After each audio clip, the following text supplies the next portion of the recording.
and again, for those listening right now, Kurt, you're in your office or some part of your beautiful home with your awesome wife and your beautiful family, and the Sports Illustrated cover.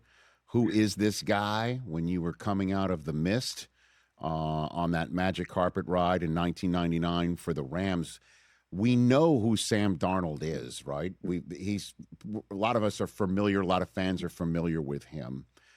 I would love to give you the floor on what he's done and what accomplishments he has made, and he is a Super Bowl quarterback, and what you think of that, Kurt. Yeah, I love the story, Rich, and I'm actually going to get a chance to sit down with him tomorrow, interview him for our show on Super Bowl Sunday. So I'm looking forward to that and kind of talking a little bit about the journey. But I love kind of the contrast of what we have in the Super Bowl. You know, we've got a young second-year quarterback in the Super Bowl, a guy that's come into the league and taken the league by storm and had an MVP type season in year two, and he's gotten all the way to the Super Bowl. And we see this, you know, here and there, and we feel like everybody should be like that when they come in. And then you have Sam Darnold that came in, and we can point to whatever factors we want to point to early in his career, but it took him longer. It took him longer to figure it out. And it's one of the things that I learned in my journey is that it's so easy to just, you know, and even for people that weren't involved in it, to look back and go, how did everybody miss Kurt Warner? Like, how did everybody pass on him? All these guys don't know what they're doing. I think the same thing happens with Sam. Is like, oh my gosh, the Jets should have kept him and he should have been their franchise guy and they screwed it up. I think there's some times that we as individuals have to recognize we're not the person or the player that we will eventually become. And we need some growing up. We need some maturing. We need to get better at our craft. And sometimes it takes certain people a little bit longer to get there. And eventually they do. And eventually they come into their own and they show people what they're capable of, but it takes a little bit longer. I don't know exactly what the circumstances were with Sam and which part of that it was.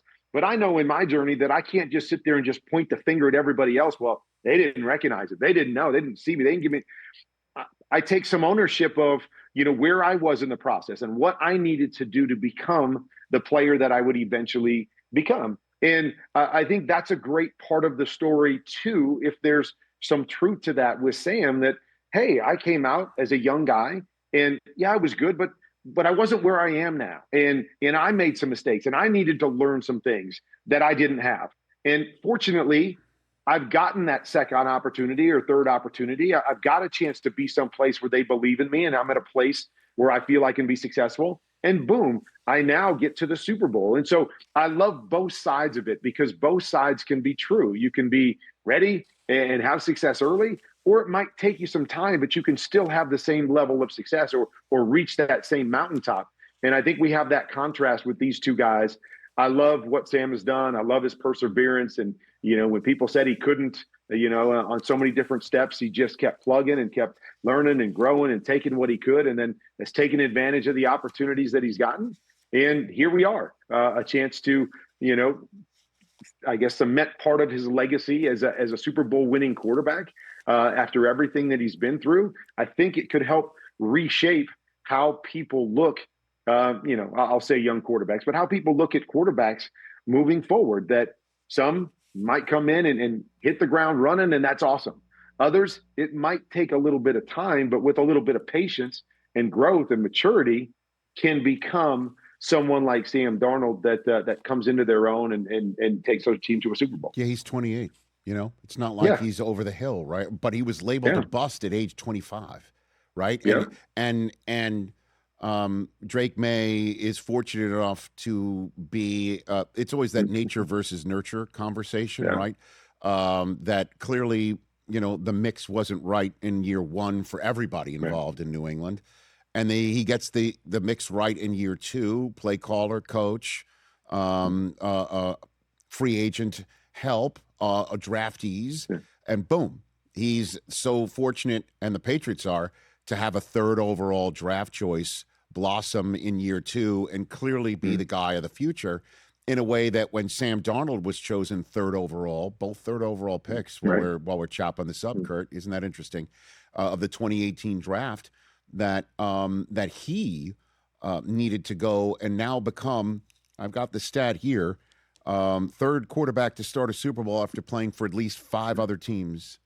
Wow. Five or four other teams, at least five teams, including his own in the NFL. Yeah. The others are Chris Chandler in Super Bowl 33 and Okay. Earl Morrall in Super Bowl Wow. 3 against Joe Namath, against the Jets, which, as we all know, who drafted Darnold. It's really cool. It really is that you got two different paths for third overall drafted quarterbacks facing each other in this Super Bowl. It really is wild like that, right?